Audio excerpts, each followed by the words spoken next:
नमस्कार, मैं आनंद आप सभी का स्वागत करता हूं उद्देश्य स्मार्ट क्लासेस में। आज हम पढ़ने जा रहे हैं कक्षा 9वीं का क्लास 9th का आपका लोकतंत्र का क्रमिक विकास। ये भाग पहला वीडियो रहेगा, आपका भाग फर्स्ट है, क्लास 9 चैप्टर फर्स्ट। ये सबसे इंपॉर्टेंट है वीडियो का, आपका शुरुआत हो रहा है, जनवरी का पहला दिन है ये। हम इस वीडियो में क्या पढ़ने जा रहे हैं ये देखेंगे। इन दिस वीडियो लोकतंत्र कि भाई लोकतंत्र होता क्या है। एक्चुअल में हम लोकतंत्र पढ़ रहे हैं और आप भी जानते हैं कि भारत में लोकतंत्र एग्जिस्ट करता है, यानी कि लोकतंत्र है ना। और पूरी दुनिया में जो भी महत्वपूर्ण देश है वहां लोकतंत्र एग्जिस्ट करता है और लोगों का पसंदीदा शासन प्रणाली लोकतंत्र है। चिली में लोकतंत्र हेतु संघर्ष क्या है। आप जो देख रहे हैं कि लोकतांत्रिक देश भारत है, लोकतांत्रिक देश अमेरिका है, और ये लोकतंत्र का जो शासन प्रणाली है, ये शासन प्रणाली कैसे स्थापित हुआ और आज दुनिया का सबसे फेवरेट शासन प्रणाली जो है लोकतंत्र है। जैसे लोकतंत्र हो गया आपका, राजतंत्र हो गया आपका, राजतंत्र जैसे मोनार्की इंग्लिश में कहते हैं, और एक आपका हो गया आपका डिक्टेटरशिप होता है, तानाशाह। इन तीनों में सबसे बेहतरीन जो प्रशासन प्रणाली है वो लोकतंत्र है ना। तो लोकतंत्र को हम चिली में लोकतंत्र हेतु किस प्रकार संघर्ष हुआ, पोलैंड में लोकतंत्र हेतु किस प्रकार उन लोगों का संघर्ष जारी रहा, वो लोग किस प्रकार से मेहनत किए कि हमारे यहाँ भी लोकतंत्र आ जाए, अपने सरकार से लड़े, विदेशी ताकतों से लड़े कि भाई हमारे यहाँ लोकतंत्र आ जाए। लोकतंत्र की विशेषताएं क्या होती है भाई। अगर दुनिया में चिली जो है लोकतंत्र हेतु लड़ रहा है, पोलैंड लोकतंत्र के लिए लड़ रहा है ना, चिली पोलैंड दोनों लड़ रहा है, तो भाई इसमें कुछ विशेषता तो होगा लोकतंत्र में। तो इसकी विशेषताएं भी देखेंगे हम, ठीक है, आज के इस वीडियो में। देखिए अब हम देखते हैं लोकतंत्र एक ऐसी शासन प्रणाली है। लोकतंत्र क्या है, तो लोकतंत्र एक ऐसी शासन प्रणाली है जहां पर लोग अपने शासक का चुनाव स्वयं करते हैं, है ना। अगर इसकी परिभाषा की बात करें तो लोकतंत्र वह शासन व्यवस्था है जिसके अंतर्गत लोग या फिर जनता के लिए सरकार होती है ना, जनता के द्वारा, जनता से, जनता के लिए चलाए जाने वाले सरकार को हम लोकतांत्रिक सरकार भी कहते हैं। हालांकि नोट्स आपको डिस्क्रिप्शन में एक नंबर मैं दूंगा, मेरा व्हाट्सएप नंबर होगा वो, उस नंबर पे आप मैसेज कीजिएगा, आपको नोट्स मिल जाएगा, है ना। तो ये आपका आज का टॉपिक है दक्षिण अमेरिका। भाई ये चिली है क्या, कहाँ का देश है सर चिली, इसका नाम मैंने कभी नहीं सुना।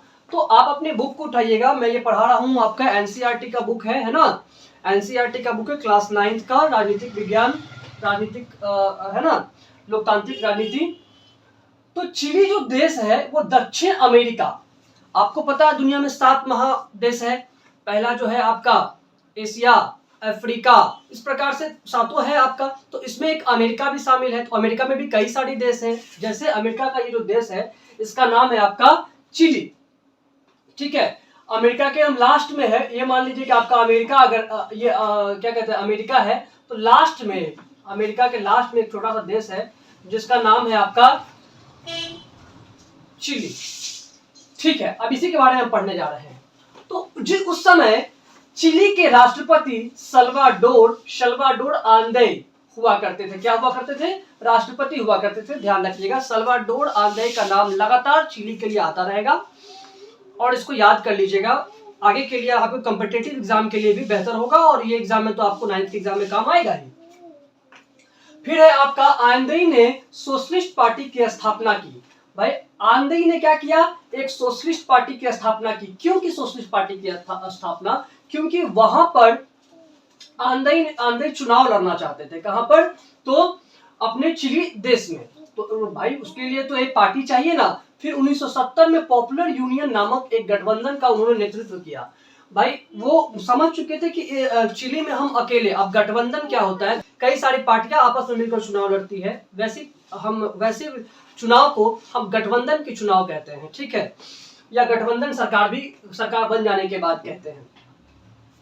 तो यहाँ पर गठबंधन कर करके उन्होंने इस गठबंधन का नेतृत्व किया। ये गठबंधन उन्होंने कब बनाया, गठबंधन बनाया उन्होंने 1970 में। गठबंधन कब बनाया, 1970 में इन्होंने गठबंधन बनाया। किन्होंने बनाया, सल्वाडोर आंदे ने बनाया। गठबंधन बनाने के बाद सल्वाडोर आंदेई ने इस पूरे पार्टियों का मुखिया के तौर पर इन्होंने लीड किया। आगे यही थे, सल्वाडोर आंदेई ही थे।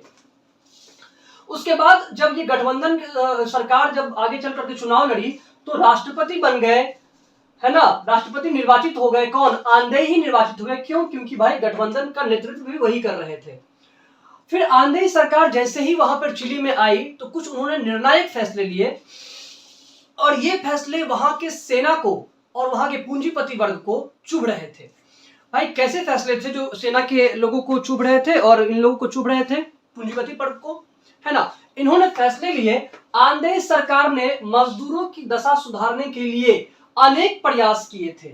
मजदूर जो वहां का था, आपको पता है कि चिली का आर्थिक स्थिति बहुत घटिया था, वहां के लोग का स्थिति बहुत ही नाजुक था। ये देखते हुए उन्होंने सोचा कि आंदेई बेहतरीन इंसान थे एक तरह से, तब तो इनके ऊपर पूरा का पूरा चैप्टर आप पढ़ रहे हैं। तो मजदूरों की दशा सुधारने के लिए उन्होंने अनेक प्रयास किए। जैसे आंदेई सरकार ने बच्चों को मुफ्त दूध बांटने का कार्यक्रम चलाया, है ना, मुफ्त में दूध उन्होंने बांटा। फिर उन्होंने मुफ्त यहाँ पर शिक्षा प्रणाली को सुधारने के लिए अनेक प्रयास किए। आपको एग्जाम में ये सब लिखने होंगे पॉइंट बाय पॉइंट। भूमिहीन किसानों को जमीन बांटने का कार्यक्रम चलाया, है ना, जो किसान भूमिहीन थे, जिनके पास जमीन है ही नहीं था, भूमि मतलब जमीन, तो जमीन नहीं था, तो उनको इन्होंने क्या किया कि जमीन दे करके और पूरी फ्री में बांटने का प्रयास किया। इसी चीज से वहां के जो पूंजीपति वर्ग थे, जो अमीर लोग थे, उनको ये चीज अच्छा नहीं लगा कि भाई हम लोग, अब वो लोग अब क्या पता क्या चाहते थे कि हम जीवन भर हम ही लोग अमीर बने रहे, जो गरीब लोग हैं ऊपर ना जाए। इन लोगों के मन में क्या था अब तो ये तो भगवान जाने, लेकिन इन लोगों को ये चीज पसंद नहीं आ रहा था। तो क्या हुआ कि चिली की जनता, चिली के सेना और वहां के पूंजीपति वर्ग दोनों आपस में मिल गए। चिली की आर्थिक स्थिति बहुत ही खराब थी। आर्थिक स्थिति मतलब चिली बहुत ही गरीब नाजुक परिस्थिति में उस समय था। आर्थिक मतलब पैसे की बात कर रहे हैं हम, बहुत ही गरीब देशों में शामिल था उस समय, है ना। बहुत आर्थिक स्थिति वहां की खराब थी। विदेशी कंपनियां चिली की खनिज संपदा देश से बाहर ले जा रही थी, है ना। जो विदेशी कंपनी, जैसे भारत में अंग्रेज थी, तो भारत उस समय सोने की चीजें कहा जाता था। एक तो चिली और से ही आर्थिक रूप से बहुत ही गड़बड़ है, और वहां पे जो कोयला है, खनिज संपदा है, जो वहां पे इंपॉर्टेंट जो खनिज है, जैसे कोयला हो गया, स्खलन चीजें, इस तरह की चीजें जो हो गई, सोना हो गया, ये चिली से बाहर ले जा रहे थे। और ये चीज जो है वहां के जो सल्वाडोर आंदेई थे उनको बिल्कुल पसंद नहीं आ रहा था, और इन्होंने इस कृत्य यानी कि ये कार्य का उन्होंने विरोध कर दिया सरेआम, और इसलिए और वो वहां के पूंजीपति वर्ग और सेना के नजर में आ गए। उसके बाद 11 सितंबर 1973 को, कब? 11 सितंबर 1973 को नौसेना के एक समूह ने चिली के प्रसिद्ध बंदरगाह मतलब जहां पर बड़े बड़े जहाज, पानी वाले जहाज आकर के लगते हैं, जैसे बस स्टैंड में बस लगता है ना, हवाई अड्डा में आपके एरोप्लेन लगते हैं, इसी प्रकार से बंदरगाह पर बड़े बड़े नाव या फिर जहाज लगते हैं, ठीक है। तो वहां पर इन्होंने नौसेना, यानी कि वहां चिली के जो सेना का जो 3 अंग होता है ना अपना, वायुसेना, थल सेना, नौसेना, वो 3 सेना में से एक नौसेना ने क्या किया कि चिली के एक प्रसिद्ध बंदरगाह पर अपना कब्जा कर लिया, है ना, कब्जा कर लिया। और रक्षा मंत्री, भारत के भी रक्षा मंत्री हैं इस समय राजनाथ सिंह, वैसे ही चिली के जो रक्षा मंत्री थे उस समय, उनको इन्होंने क्या किया कि गिरफ्तार कर लिया और जेल में बंद कर दिया। सेना के अधिकारियों ने आंदेई से पद छोड़ने को कहा, है ना। कैसे कहा पद छोड़ने को? तो इन्होंने एक रेडियो का कार्यक्रम चलाया और रेडियो पर कहा कि आंदेई, या तो आप देश छोड़ दो, और नहीं तो आप क्या करो कि राष्ट्रपति पद को त्याग दो। आंदेई इतने बुजदिल नहीं थे, ठीक, आंदेई डरपोक भी नहीं थे, इसलिए उन्होंने देश छोड़ने से भी मना कर दिया, और वो बिल्कुल भी इस्तीफा देने से भी साफ इनकार कर दिया। तो राष्ट्रपति आंदेई ने इस्तीफा देश से बाहर जाने के लिए भी इनकार कर दिया, और इस्तीफा देने से भी इनकार कर दिया। तो सेना कुछ करती इससे पहले, सेना हो सकता है कि आंदेई के इस सख्त फैसले से उनको जान से मार देती, है ना, क्योंकि सेना के सब कुछ सेना के बस में था। तो सेना कुछ करती इससे पहले आंदेई ने देश के नाम एक संदेश दिया, जिसके अंश कुछ इस प्रकार थे। देखिए अंश क्या थे, आंधी ने एक भावुक कर देने वाला और अपने देश को झकझोर देने वाला, जैसे भारत के लिए महात्मा गांधी थे, ये सुभाष चंद्र बोस थे, भगत सिंह थे, उसी प्रकार चिली के लिए सल्वाडोर आंदे थे, है ना। तो इन्होंने एक महत्वपूर्ण भाषण दिया अपने देश के लोगों के लिए। ये भाषण कुछ इस प्रकार है: मेरे मुल्क के मेहनताना कश मजदूरों, चिली और इसका भविष्य बहुत ही अच्छा है।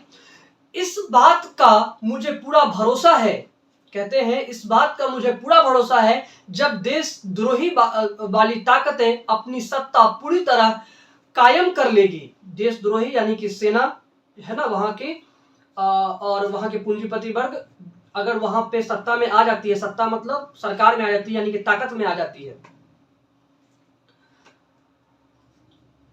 तब भी चिली के लोग उस मुश्किल और अंधियारे दौर से पार पा लेंगे। यानी कि चिली के लोगों पे मुझे पूरा भरोसा है कि वो लोग इनके सामने झुकेंगे नहीं। हमें यह कभी नहीं भूलना चाहिए कि देर सवेर वे स्थितियां बनेंगी ही जिसमें आजाद लोग एक बेहतर समाज की रचना के लिए आगे बढ़ेंगे। और इस प्रकार इनको पूरा भरोसा था आंदे को कि आज नहीं तो कल चिली के लोग मेहनत करेंगे और अपने देश को स्वतंत्र बनाएंगे, और ये लोग फिर से अपने देश को संवारेंगे, सजाएंगे और देश प्रेम लोगों का एक गुट बनाकर रखेंगे। उसके बाद इन्होंने लास्ट में कहा, मजदूर जिंदाबाद, मजदूर जिंदाबाद, चिली जिंदाबाद, चिली जिंदाबाद। और ये मेरे आखिरी शब्द हैं। मुझे पूरा भरोसा है कि मेरी ये कुर्बानी बेकार नहीं जाएगी। इनको पता था कि मैं इतना बड़ा भाषण दे रहा हूं और सेना को मैं डायरेक्ट चैलेंज किया हूं, तो मैं मारा तो जाऊंगा। इसलिए उन्होंने कहा कि मेरे ये आखिरी शब्द हैं और मैं अपराध, कायरता और देशद्रोह के खिलाफ एक नैतिक सबक बनकर मौजूद रहूंगा। और मुझे पूरा भरोसा है कि मेरे मरने के बाद भी मैं इस देश में अपराध, कायरता और देशद्रोह जो भी खराब चीजें हैं उसके खिलाफ एक नैतिक सबक, यानी कि एक अच्छे इंसान के रूप में जाना जाऊंगा, मौजूद रहूंगा। इस प्रकार जब हो गया तो इस प्रकार जनरल अगस्तो के नेतृत्व में विद्रोह सैनिक, यानी कि जो सैनिक आपके सल्वाडोर आंदे को गिरफ्तार किए, उन लोगों ने एक गुट बनाया। गुट बनाने के बाद अमेरिकी सरकार के सहयोग से, है ना, अमेरिका के सहयोग से, अमेरिका में जो सरकार था उसमें उसके सहयोग से सत्ता पर अधिकार कर लिया। कहां की सत्ता पर? तो चिली की सत्ता पर इन्होंने अधिकार कर लिया, विद्रोही सैनिक ने और वहां के पूंजीपति वर्ग लोगों ने। और राष्ट्रपति आंदे की हत्या कर दी, है ना। वहां के संसद पे उन्होंने निशाना बनाया, संसद में बम फोड़ दिया बढ़िया से, जिससे कि क्या हुआ कि वहां के राष्ट्रपति की मृत्यु हो गई। उसके बाद 11 सितंबर 1973 को जो कुछ हुआ उसे सैनिक तख्ता पलट कहा जाता है। क्या कहा जाता है? सैनिक तख्ता पलट। एक नया शब्द आ रहा है आपका, सैनिक तख्ता पलट।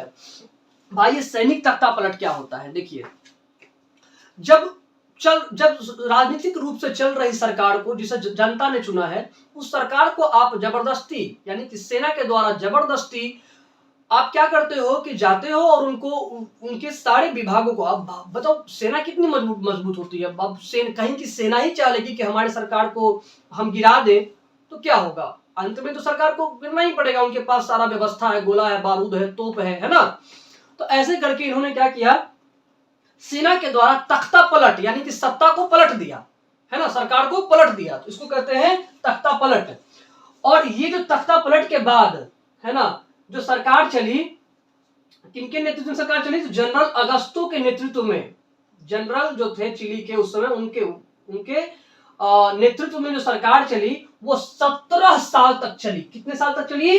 तो जनरल अगस्तो के नेतृत्व में सरकार जो चली, ये आपके आंदे को हटाने के बाद वो सरकार चली 17 साल जनरल अगस्तो के नेतृत्व में। और समाप्त कब हुई? 1988, यानी कि 1988 में इनकी सरकार समाप्त हुई। कैसे समाप्त हुई? जनमत संग्रह से। जनमत संग्रह क्या होता है? इनको जनरल अगस्तो को लगा, जनरल अगस्तो पिनोशे को लगा कि भाई जनता मेरे पक्ष में है, लेकिन जनता आपके पक्ष में कैसे हो सकती है? इनको इस चीज का भरोसा, मतलब इनको इस चीज का अंदाजा नहीं था। इन्होंने क्या किया कि वहां पे अपने देश में रेफरेंडम करवाया, यानी कि वोटिंग करवा लिया कि भाई आप मेरा सरकार चाहते हो कि आप जनता के द्वारा चुनी हुई सरकार चाहते हो, लोकतांत्रिक सरकार चाहते हो। तो लोगों ने जनरल अगस्तो के खिलाफ वोट डाल दिया और आंध्र के पक्ष में वोट डाल दिया। एक तरह से आप ऐसे मान लीजिए, इनके पक्ष में वोट डाल दिया, जिससे कि क्या हुई, इनकी सरकार को वहां से हटना पड़ गया। और इस प्रकार से आप देख चुके हैं कि चिली में लोकतंत्र कैसे लौटा। अब जब ये सरकार खत्म हो गई तो लोकतांत्रिक तरीके से, जैसे भारत में होता है, हम वोट करते हैं, अपने जो शासक होते हैं उनको हम खुद चुनते हैं, है ना, शासक को खुद चुनते हैं, ऐसी व्यवस्था लोकतांत्रिक व्यवस्था कहते हैं। तो अब क्या हो गया कि चिली में भी लोकतांत्रिक व्यवस्था स्थापित हो गई।